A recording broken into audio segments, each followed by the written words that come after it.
Impression Management, Chapter 8. Learning Objectives. Delineate the nuances of impression management theory. Articulate the specifics of nonverbal impression management. Anticipate how your dress and behaviors influence impressions. Realize that personal environments influence impressions. And understand how to use your impressions to manage others.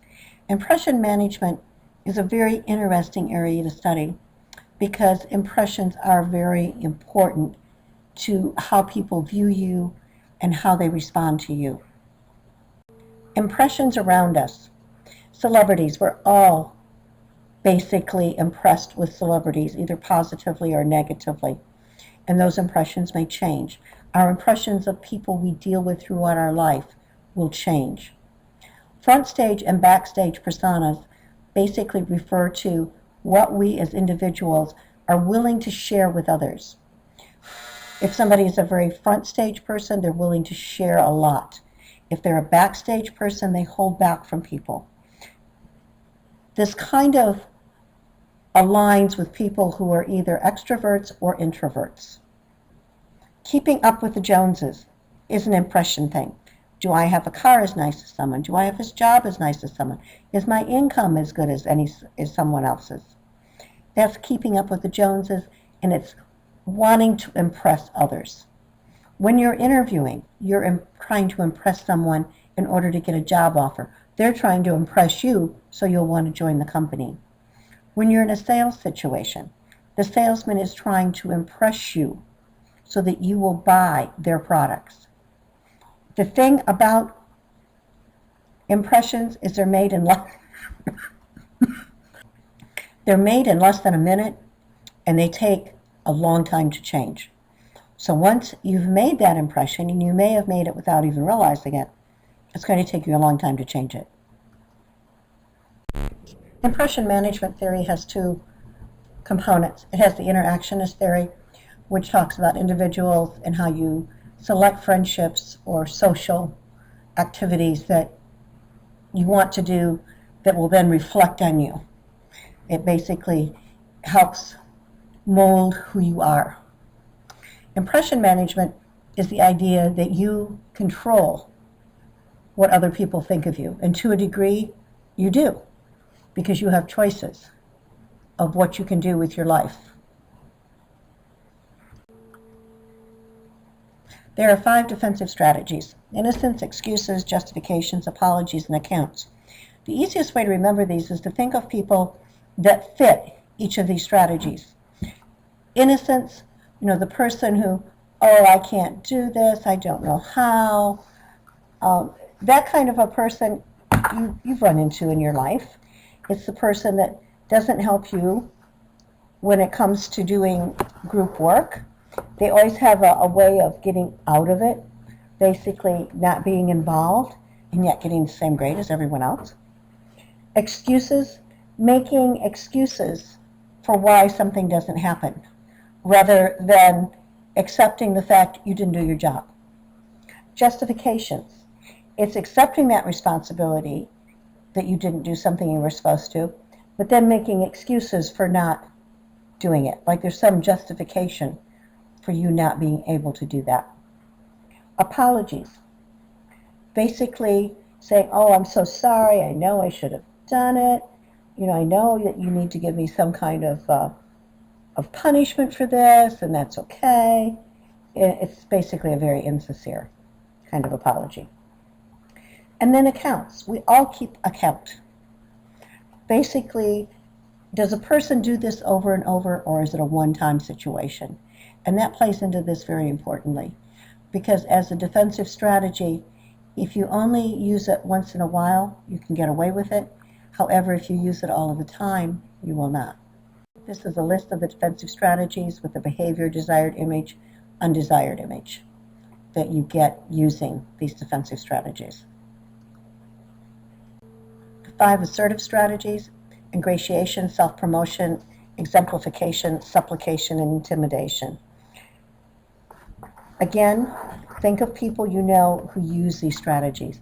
It's the easiest way to remember them. Every one of us has seen ingratiation. This is the person that kisses up, who always, anything the bosses say, they're right there saying, oh yes, you're right. A lot of flattery, a lot of favor doing. That's the person who uses this kind of a strategy.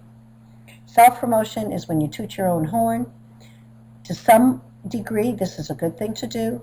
You just don't want to do it overly, too much, and you don't want to take credit for something someone else does. If you do that, then it becomes a strategy that isn't good.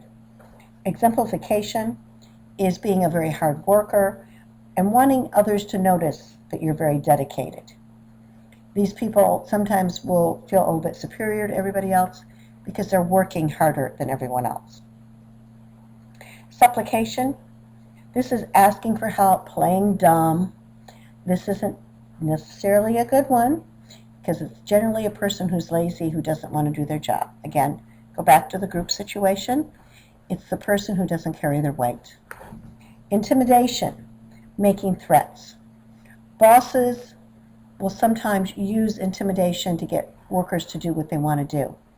That doesn't mean the job is going to be done correctly or that the person is going to like them, but they get a surge because of the power they have.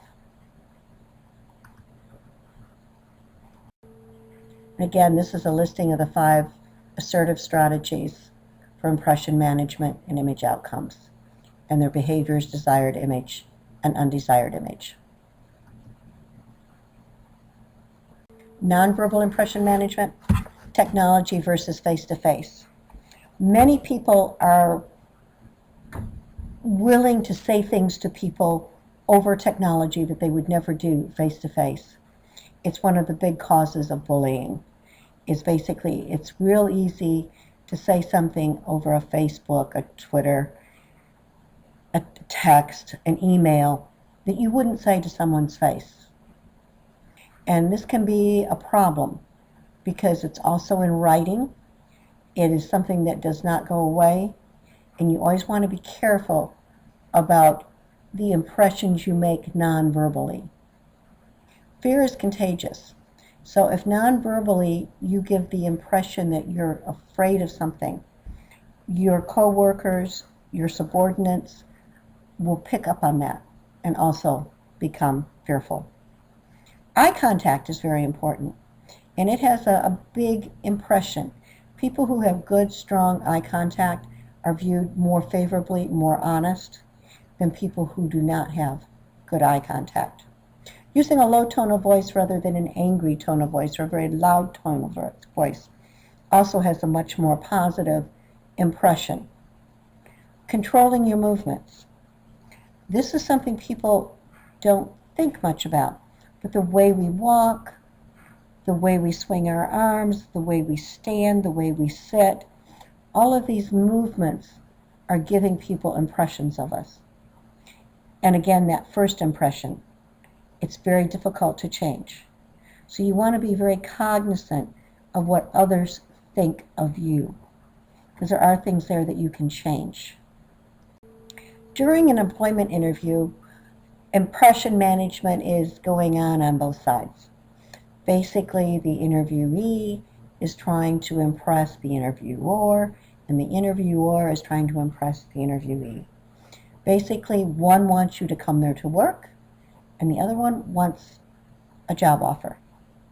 Some things that are generally seen as very positive during interviews that you want to practice and make sure you do have are eye contact, good eye contact, smiling, posture, good posture, a good interpersonal distance, about 3 feet, shaking hands distance, and a good body orientation. You know, don't slouch in chairs, stand erect, sit erect.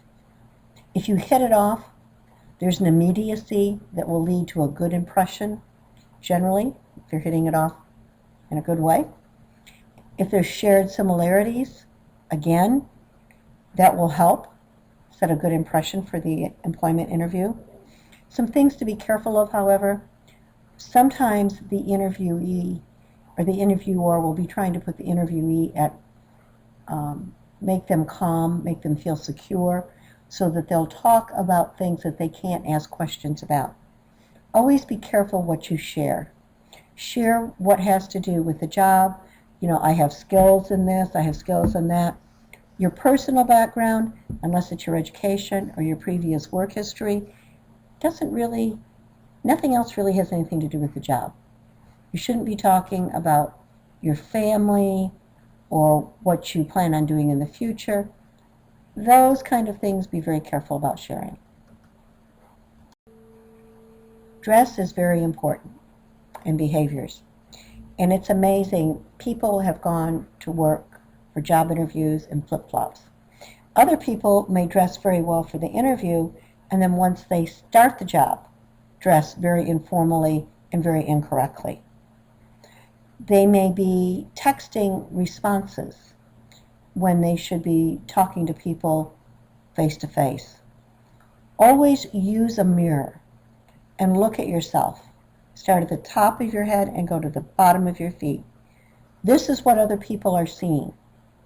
What kind of an impression are you giving? Be very critical of yourself. What are your positives? What are your negatives? What do you need to change? Your hygiene. There is no reason not to be clean. There's no reason not to be shaven, or if you have a beard, to have it neatly trimmed. Your hair should have a decent haircut, should be combed and styled. Tattoos. You may love your tattoos. Many people do. But there are still a lot of people in this world that do not like tattoos.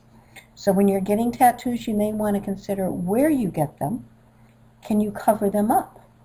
Are you going into a field of employment where it could be a detriment to you? You need to think about it. It's a personal choice. Appropriate dress. If you're going for an interview, man or woman, you should always be in a suit. And your accoutrements should match whatever it is you're wearing. Impressions conveyed by an office. It is interesting that as you go in for a job interview, one of your first memories is going to be that main office, that entry level, where they sit you down and then call somebody in and tell them that you're there.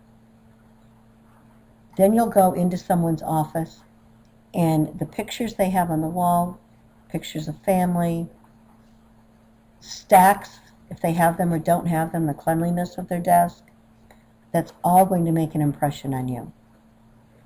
Generally, if you're in a profession, you're going to want an office that has a lot of wood versus a lot of metal, because wood is seen as more prestigious, as a higher quality. Modern will tend to go with someone like Microsoft. Artwork is very important. Is it classical artwork? Is it photos you've taken yourself that are on your walls? Your office and the office of those you go into make impressions.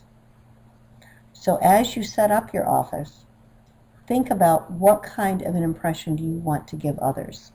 And as you're interviewing, what do those offices tell you about the people who inhabit them?